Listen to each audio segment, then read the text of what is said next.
হাসিনুর, আপনার রিপোর্টে দেখছিলাম যে আসলে কেন স্ট্রাগল করতে হয়েছে ব্রাজিলকে। আপনার চোখে আসলে যদি এক নজরে আমি জানতে চাই যে কোন কোন বিষয়গুলো আপনার চোখে পড়েছে, বেশি দৃষ্টিকটু ছিল, যে ভুলগুলো কোথায় কোথায় হয়েছে, একটু যদি জানাতেন আমাদের।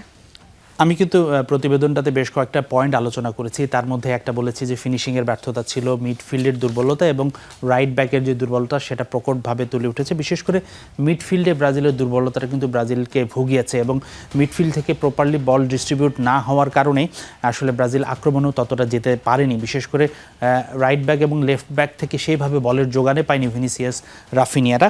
আমি একটু একটা দর্শকদের একটা তথ্য দেখাতে চাই মিডফিল্ডের পারফরমেন্সটা ব্রাজিলের কেমন ছিল, সেটা দিয়ে আসলে আরও একটু পরিষ্কার আমি ধারণা দিতে পারবো।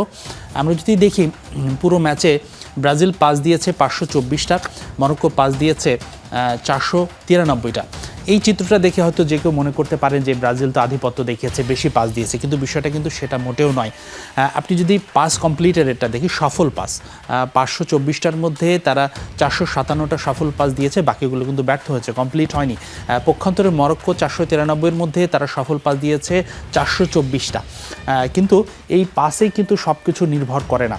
আপনি যদি নিজেদের ডি বক্সে পাস দেন, ডিফেন্ডাররা যখন ডিফেন্ডারকে দেয়, ডিফেন্ডাররা যখন গোলকিপারকে দেয়, সেটাও কিন্তু পাস হিসেবে কাউন্ট হয়। আমরা একটু পরের পয়েন্টটা নিয়ে আলোচনা করি। পাসিস অপোনেন্ট হাফ, মানে প্রতিপক্ষের হাফ লাইনের উল্টো দিকে, মাঝ মাঠের বাইরে।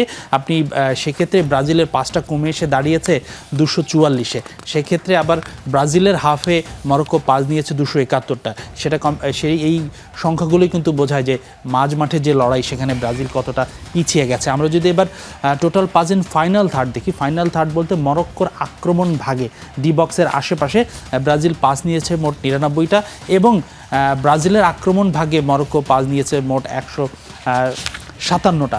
তো এই স্ট্যাটগুলোই কিন্তু প্রমাণ করে যে মিডফিল্ডে ব্রাজিলের দুর্বলতা কতটুকু। বিশেষ করে আমরা যদি থ্রু পাস দেখি, পুরো ম্যাচেও ব্রাজিল একটা থ্রু পাস দিতে পারেনি। পক্ষান্তরে ব্রাহিম দিয়াজের থ্রু পাসেই কিন্তু মরক্কো গোল করেছিল। সেই সাথে আমরা যদি দেখি ব্রাজিল সেইভাবে যে লং পাসগুলো দিয়েছে, ক্রসগুলো দিয়েছে, সেগুলো কিন্তু ততটা সফল ছিল না।